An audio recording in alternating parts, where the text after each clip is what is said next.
Hello YouTube viewers, this is Dan and this is one of the first videos I'm doing on gameplay, and I'm hoping that I'm going to release a few like this with some commentary and just a general gameplay really. This one in particular is going to be a tutorial. I'm playing Kerbal Space Program here. I want to show you guys, for those of you especially that have been struggling to get into orbit, make an interplanetary transfer, land on the moon and then return, I want to make a tutorial for you guys because that's quite difficult, especially when you don't have much technology to use and many awesome rockets to get yourself there and back. So I'm using pretty basic technology here. I haven't advanced very far through the tech tree, and I've basically just gone on the top end of the tech tree as far as I can.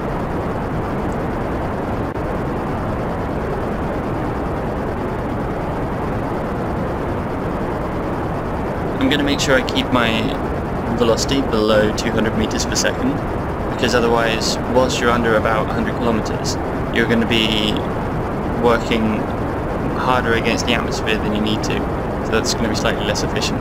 Once I get to 100 kilometers, I usually turn to 90-degree heading, and that will give you a nice horizontal, you'll begin to form a nice horizontal orbit around the Earth, or Kerbal I should say.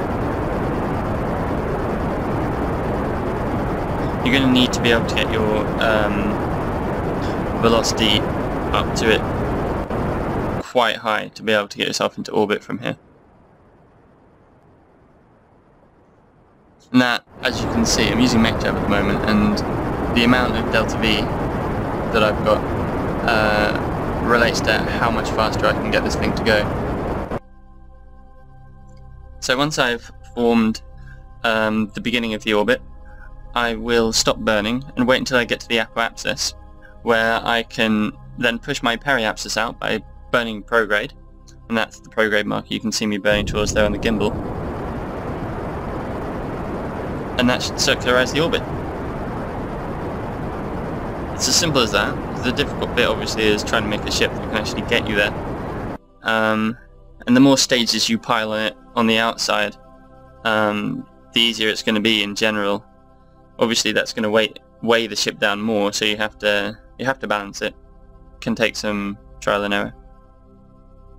Here I'm trying to plan a maneuver node for encounter with the moon, and when you move prograde you will push your orbit out towards the moon. So I want to try and get these two, having set the moon as target, I want to try and get these two cursors that you saw there aligned. And once they're close enough, you'll see an encounter like this starting to show up. I'm trying to get it into a most efficient point right now, because if I can actually use this burn to get me as close to the moon as possible, I'm not going to have to burn as much retrograde, and you'll see what I mean by that in a moment, to get myself into orbit around the moon. So I'm just going to wait until I get to that maneuver node.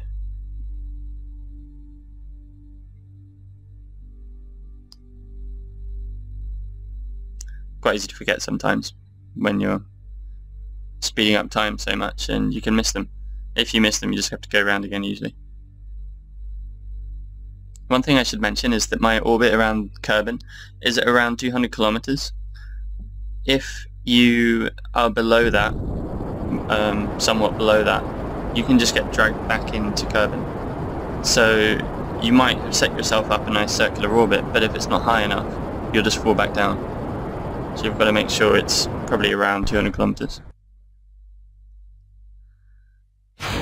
Run out of fuel on those main boosters now, so just changing the stage over. Still got plenty of fuel left, and I probably didn't need those solid rocket boosters at the beginning, because you know, I've still got 2 stages left here before I even get onto my landing stage.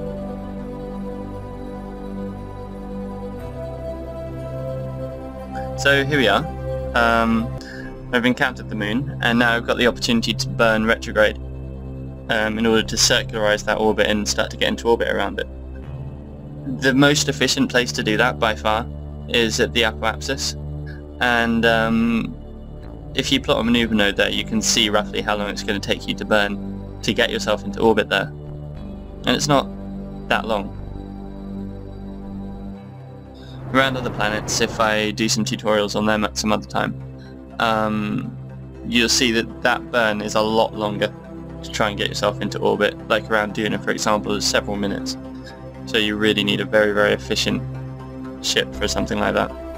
One of the hardest bits about actually landing is determining where you're going to land, and on the moon that can be a real problem because there's some really uneven surfaces. Just going to decouple those other stages, so I'm onto my landing stage now. Even though I've plotted my maneuver node so that I can land in what looks like a reasonable area, once I actually get there and I start burning retrograde to slow my ship down to a nice slow speed so I don't just crash straight into the moon and that's the end of Jebediah. My actual landing zone will have changed, so it's very difficult to plan where you're actually going to land.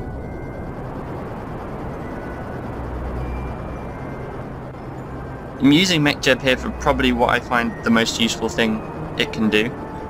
It has some autopilots available and I don't really use those. I think that's a bit too much. It takes some of the fun away from the game. But what is really useful, because otherwise it's really just trial and error, is knowing exactly when to start burning retrograde in order to slow yourself down to a nice safe speed once you actually get down to the surface. And MechJeb's very good for that. It tells you exactly when, and you can see that where it says suicide burn countdown. I've gone a little bit early here, and that's just because I just want to be a little bit extra safe.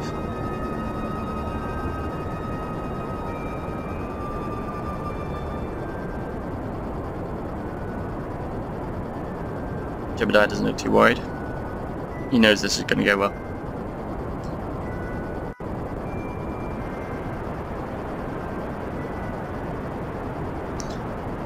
The landing gear seems to have come out well. On a video before this, I had to not upload it because it turned out I'd put the landing gear the wrong way around. So, you know, it's quite easy to make mistakes on this game. It's worth testing out, especially if you're going for a long flight, by the way. It's really worth testing out your ship before you start flying, like for an hour to some distant planet.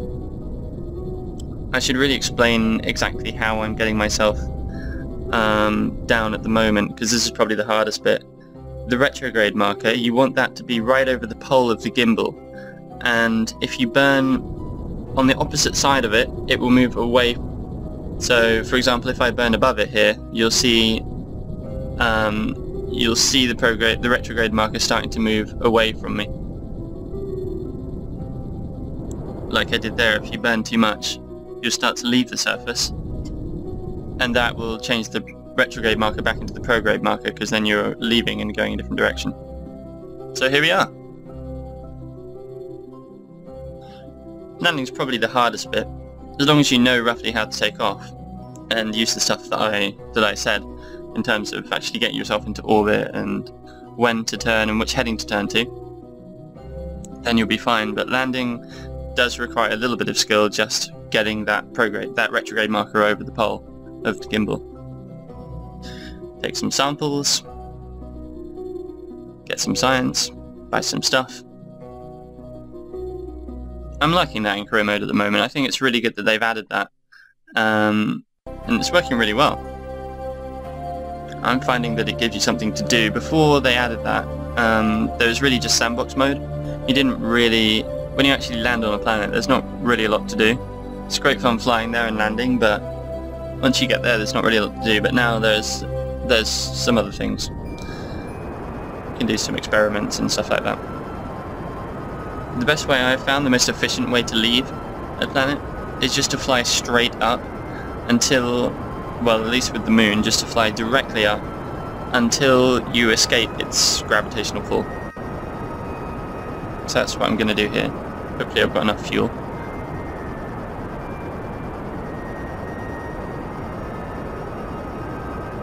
You see, I'm just burning straight up.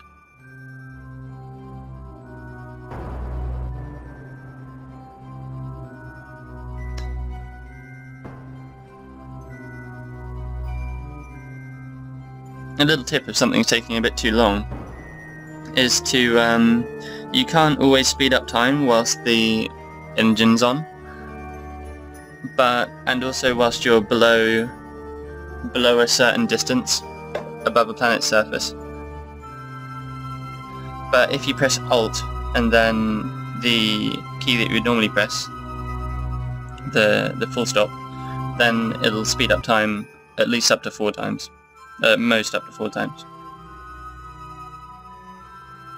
So I escaped the moon, and I've now been caught by Kerbin's gravity. You saw there that I would have been caught again by the moon if I hadn't done something about it. I actually made a little bit of a mistake with this ship, because I've run out of electrical charge, which means that I can't rotate it to get myself pointing retrograde, which is the direction obviously I need to burn in to bring my orbit back down so as that I'll encounter Kerbin. I needed some, although I've got some batteries on there, I don't have any solar panels to gather the energy from. I could have used monopropellant for that, but I don't quite have that yet, and I wanted to show you guys a flight, but with only very basic equipment. So, if you make a similar ship, remember to put some solar panels on there. So here we go, descent should be pretty simple. Now that we've got ourselves an encounter. You can see what else MechJeb's useful for here. Like, for example, the thrust rate ratio lets you know whether or not your ship's actually capable of taking off under a certain amount of gravity. Like on Kerbin, for example, you can see that I've got a thrust rate ratio of 1.62 at the moment. Although I'm still, I might still be, no, I'm below the I'm in the atmosphere now, so you can see that I'd be able to take off from the surface because it's over 1. If it's below 1, then you know you need to add some more engines or something to get yourself up when you're building a ship to take off.